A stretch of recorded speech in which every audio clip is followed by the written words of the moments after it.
Diffusion, the international science radio show. We have a bouncer on the doors of perception. The good, the bad, the ugly. It gets pretty exciting. The myths, the truths. Toxicology. Astroseismology. Magnetism. The dark side. Genetically engineered potatoes. Planetoid. Planetoid. I love that word. Hello and welcome to Diffusion. Sit back and relax while we plant the seeds of weird and wonderful science directly into your fertile imagination. I'm Ian Woolf. This week, Nathan Waters talks about human needs now and in the future. First up, here's news about fake steaks and a cheap drug that might let you live 20% longer.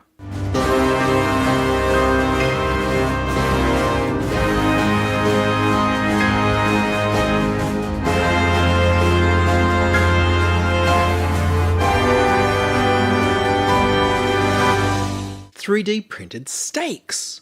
Even the most realistic tasting fake meats, whether made from lab-grown meat or from vegetables, have lacked the fibrous, stringy texture of a steak made from animals.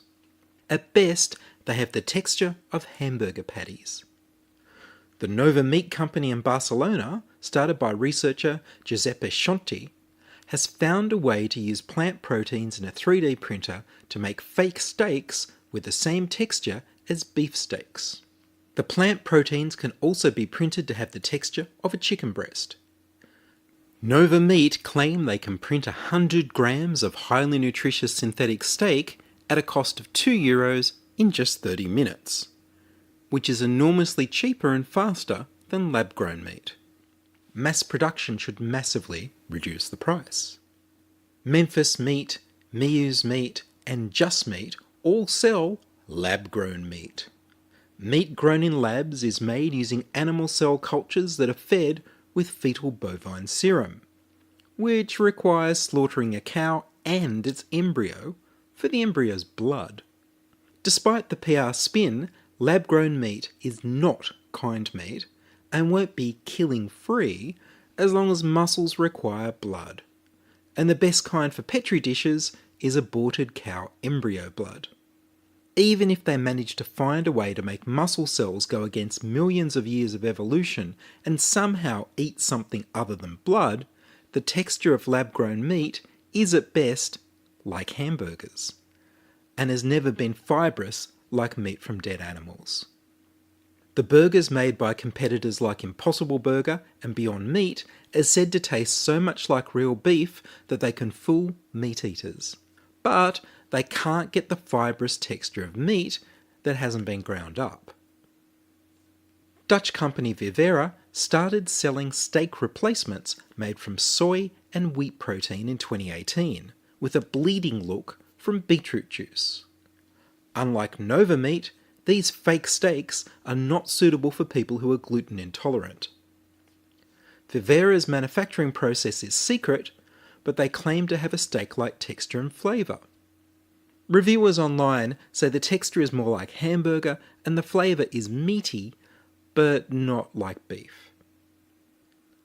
Giuseppe Sconti has been working for 10 years on bioprinting various synthetic tissues, from artificial corneas and skin to artificial ears. He spent the last 3 years working on the synthetic meat bioprinter at the Polytechnic University of Catalonia.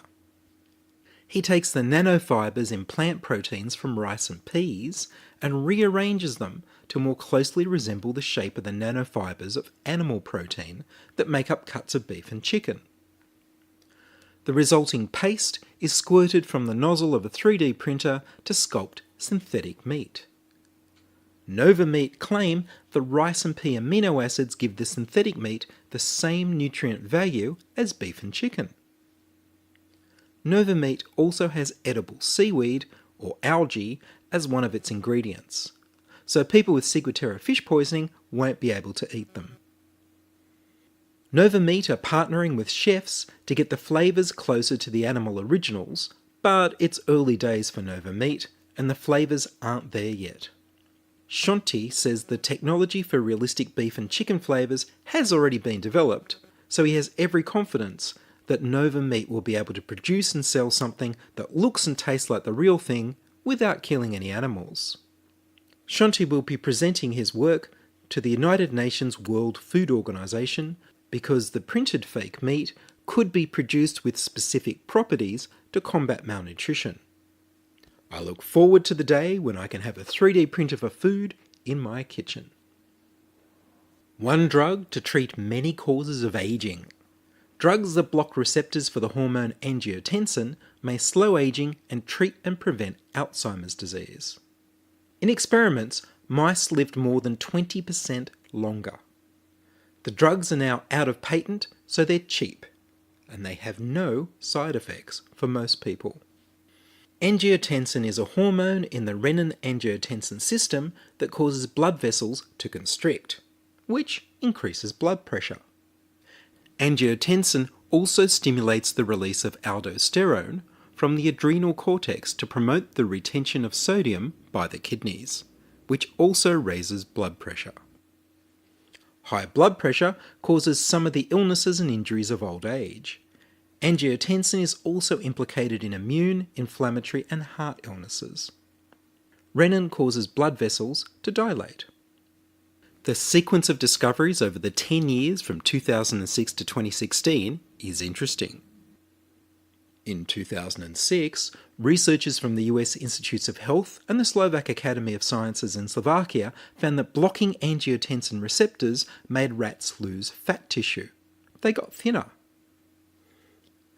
In 2008, a study from the University of Boston showed that people taking angiotensin receptor blocker medication were 40% less likely to develop Alzheimer's disease. Those who were already diagnosed with Alzheimer's disease and taking angiotensin receptor blocker medication had a 45% lower chance of developing delirium or being admitted into a nursing home. In 2009, an Italian-American research collaboration showed that blocking the angiotensin receptor genes allowed mice to live more than 20% longer than any of the control mice. The mice lived 31 months instead of 24 months. The engineered mice developed less heart and vascular injury, and multiple organs from these mice displayed less oxidative damage than control mice. They also found that the sirtuin and NAD+ longevity genes that are activated by diets that restrict calories severely were regulated upwards in the mice with disrupted angiotensin receptor genes. More than 85% of the engineered mice were still alive 7 months after all of the control mice had died. In 2010, researchers at the Mario Negri Institute for Pharmacological Research in Italy replicated the study and also engineered mice with the angiotensin receptor gene knocked out. Their engineered mice also lived much longer than the control mice. They found that their engineered mice had their organs protected from oxidative damage and didn't suffer as badly from aging symptoms. The mice showed an increased number of energy metabolizing mitochondria and higher activity from the longevity-promoting sirtuin genes that regulate NAD+. In 2012, researchers at the University of Southern California in Los Angeles found that people who had been taking angiotensin receptor blocker medication died with less Alzheimer's disease amyloid plaques and pathology visible in their brains. In 2014, researchers from the University of Santiago de Compostela in Spain found that Parkinson's disease is made worse by angiotensin because it increases oxidative stress and inflammation. They concluded that angiotensin receptor blocking medication may improve Parkinson's disease. Metabolic syndrome increases your risk of diabetes, stroke, and heart disease, with symptoms of obesity, high blood pressure, high blood triglycerides, low levels of HDL cholesterol, and insulin resistance. In 2016, researchers from the National Institute of Cardiology in Mexico showed that the speeded up aging found in people suffering from metabolic syndrome was slowed down in rats with metabolic syndrome who had been engineered without the angiotensin receptor. They aged more slowly. The bottom line is that safe, common and cheap angiotensin receptor blocking drugs may in fact extend our lives into a healthy old age. The drugs lower your blood pressure, make you thinner, stop Alzheimer's disease, reduce inflammation, boost your immune system, reduce oxidative damage, treat Parkinson's disease, treat metabolic syndrome, and promote the expression of anti-aging NAD+ promoting genes. Not bad for a cheap generic drug with minimal side effects.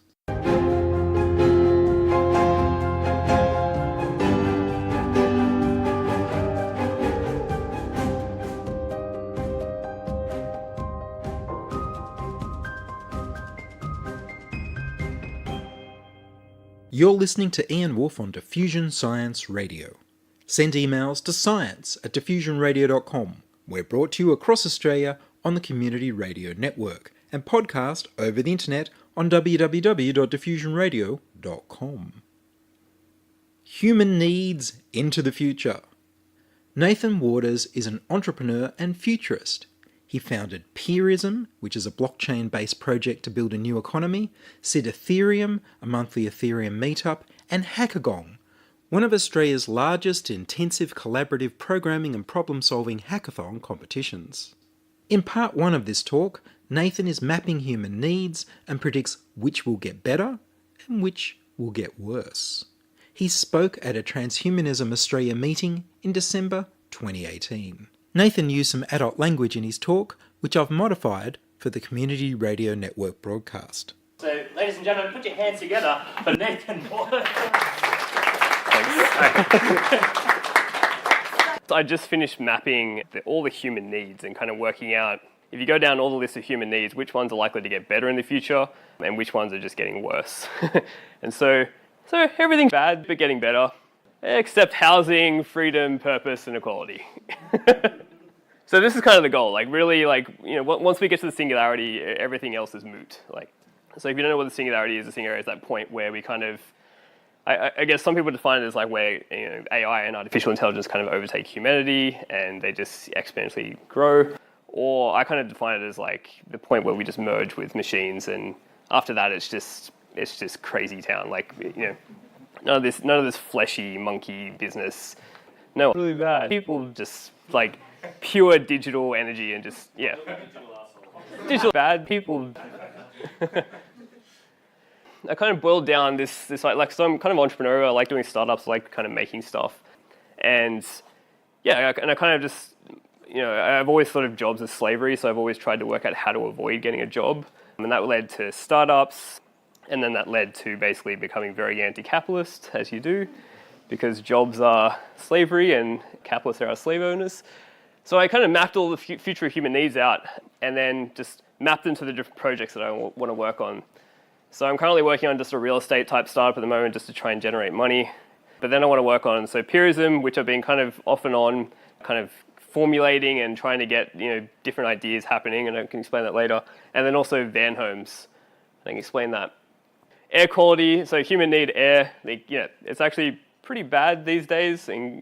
But in the future, air pollution is trending down. If you look at all the graphs, we're inevitably going to get 100% clean energy, renewables. It's just inevitable. The economics are driving it. We're going to have all electric on-demand transport. We're going to have satellite monitoring. You'll be able to see, instantaneously where the pollution's coming from for any type of pollutant. Yeah. Water, again, it's bad. I looked up, apparently a child dies every 2 minutes of a waterborne disease. People waste 200 million hours every day fetching water, and the UN says that 5 billion people will suffer water shortage in 2050. But we live on a water planet. So if you can kind of solve energy, if you have abundant energy, kind of goes the kind of claim, then you can have desalination, because desalination is really just a cost issue. And you've got places like Israel that I think they're already at the point where they're actually desalinating so much more water that they're exporting it to their neighbors. So water should be fine in the future. A lot of these, should, asterisks. Housing, yeah. Sydney's one of the most unaffordable places, so it's 12 times the annual income. If it's 3 times, that's considered unaffordable. So we're 12 times. 75% of all global housing markets are classified as unaffordable around the world. People typically the average is usually 30% on their rent and usually 50% on their mortgage. And by 2025, 1.6 billion will lack access to adequate housing. In the future, it's still going to be pretty bad because we're urbanizing. So most people are moving into cities. I don't really see that changing. I mean, there's the argument that if we get hyperloops and VR and all this other stuff, we'll kind of spread out and we'll want to live outside the cities. But then it's like, well, people like being together. We're a social creature. So I think even if we have like perfect VR, I think we're still going to want to centralize in cities. You've got zoning issues where, you look at the suburban sprawl. Ideally, we should be living in all like giant towers that are close together so that, we have access to everything and we're not causing environmental damage and sprawling out everywhere. But also, housing is really just bad because it's a speculative vehicle. And that's really what it gets down to. Food, 1 billion people go to bed hungry every night. 7 million premature deaths per year from lack of food, I guess so it is. And livestock use 80% of agricultural land. But in the future, GMO, lab-grown, vertical farming, robotic farming, drone deliveries, we should be able to solve our food shortage issue. Clothing today, so 85% of clothes are thrown out in landfill. It actually emits more CO2 than aviation and shipping combined. And, it's obviously exploiting poor workers. We're all wearing Chinese clothes. We don't know where they came from. Maybe blockchain can fix that. Maybe blockchain will become a really terrible scathe on the landscape. Who knows? Clothing in the future, fully autonomous robotic factories, direct to consumer, more recycling, renewable, digital e-ink. I love the idea of it'd be great if we could just wear morph suits that just climate controlled and they just change the pattern on the outside and everyone could just wear the same thing and not have to worry about what you're going to wear in the morning. I wear the same SpaceX shirt every day just because it's easy and it fits well. But yeah, it'd be great to just have dynamic e-ink morph suits. Sanitation, it's pretty bad. 1 in 3 lack access to a toilet and other things. 280,000 people die of diarrhea every year. Really bad. In the future, it's getting better. You can look at the stats like open defecation is going down. We're going to have, maybe things like waterless toilet seats and stuff like that. Energy, 80% of the world currently uses fossil fuels. 2 billion cars, combustion engine cars by 2030, using 100 million oils a barrel per day. But in the future, solar is actually already the cheapest form of energy, pretty much in most places in the world. We've still just got to crack the battery thing, which is kind of happening. It's inevitable that we're all going to have all electric on-demand transport, and if that happens, you don't need 2 billion cars. You need maybe a couple of 100 million because I think cars are only used 97% of the time they're just sitting idle. They're all parked. You walk down the street, it's parked cars. Parked cars, empty houses. It's weird. Safety. So, yeah, today there's a lot of active conflicts, still a lot of deaths, $1.7 trillion on global military spending. In the future, it's going to go down, hopefully, unless this is the caveat, like autonomous weapons and climate change. That could make things a lot worse for a lot of people. Education, yeah, it's kind of another speculative vehicle that people are exploiting, a lot of companies. But in the future, and even now, I think things like universities are kind of irrelevant today, even though we go to them for the cultural aspect and the social aspect more than anything. But most employers don't even care about degrees anymore, and we're getting to the point where it's 100% free online education from the best in the world. Healthcare, I think this is from the US. I think the US kind of brings this down. But yeah, we spend a lot on healthcare. A lot of people still die. We still have death. We haven't cured aging yet. In the future, hopefully immortality. Hopefully, it all goes down. AI, robotics, organ printing, preventative healthcare. We just measure everything. Quantitative self. Tech. Still, only 55% of people have internet access, which is kind of weird. But in the future, we all know tech's going up. It's going to be great. It's going to be a lot of it, a lot of consumerism. Communications, same thing. It's slow, expensive. But in the future, super fast internet everywhere. I think there's a story today where Elon Musk just fired a bunch of his managers because they're going too slow in his Starlink project to have the entire world kind of covered in satellites to offer 1 gigabit per second internet. So that's going to go up. I think we'll have things like mesh nets and stuff like that. But, obviously manipulative AI, filter bubbles, social media, this is all potential caveat. Same thing, transport, 2 billion combustion engine vehicles in the world. It's slow, it's congested, 1.3 million road deaths annually. And in Australia, so we spend 151 hours stuck in traffic annually for those who drive. I don't have a car, don't need a car.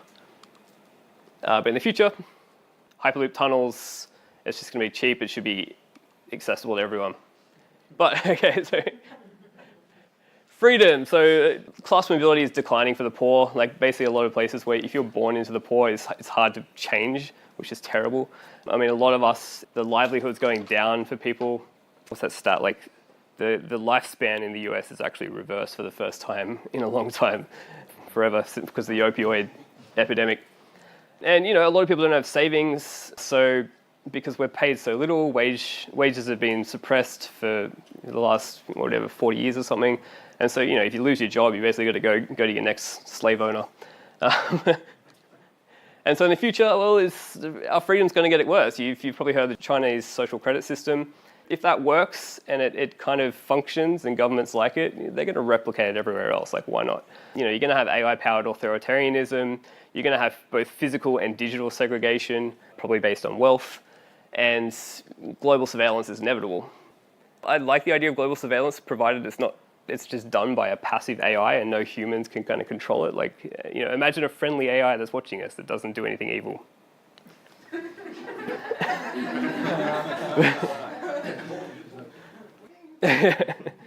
And so purpose, again, so our traditional...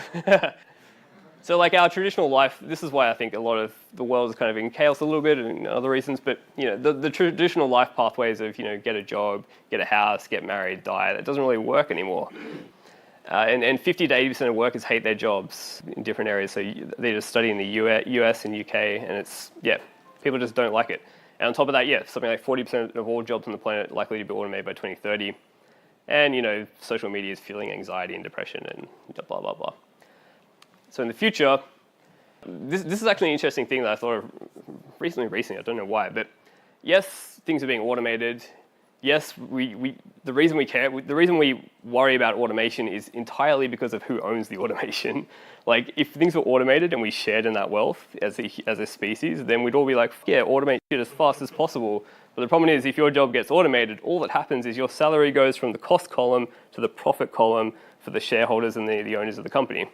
That's why we hate it. And the fact that we do hate automation is like a sign of how sick our economy is.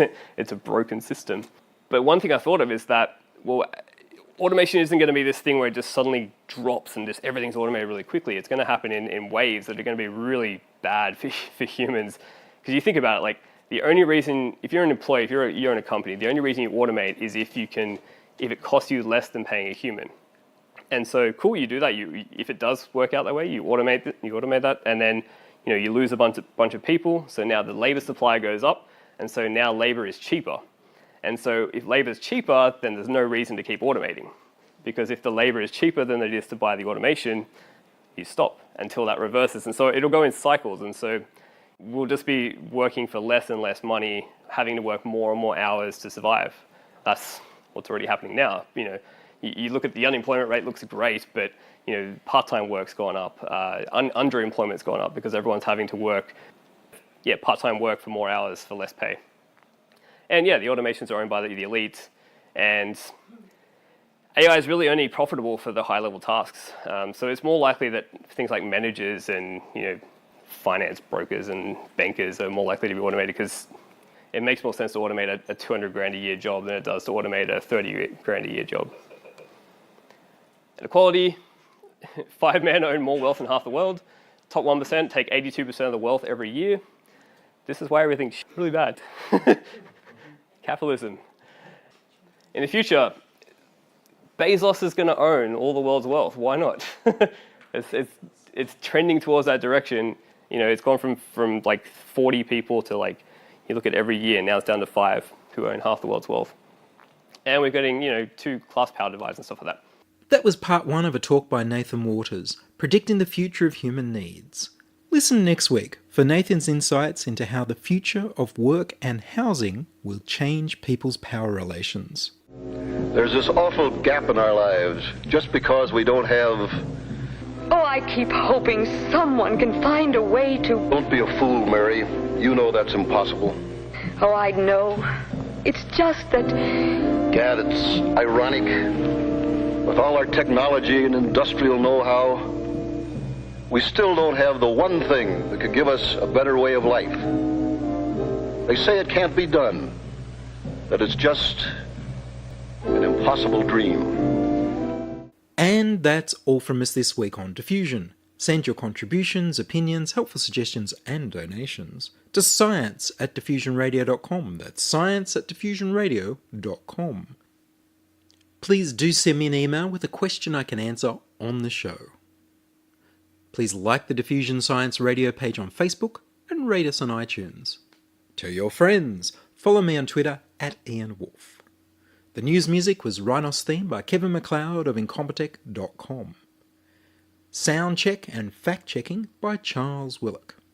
I produce Diffusion, which is broadcast around Australia to 28 stations on the Community Radio Network, including 2RBM in the Blue Mountains of New South Wales, 8CCC in Alice Springs and Tennant Creek, 2MVR in Nambucca Valley, 3MBR in the Mallee Border districts of Victoria and South Australia, 7LTN City Park Radio in Launceston, Tasmania, and my local station, 2RDJ in Burwood, New South Wales.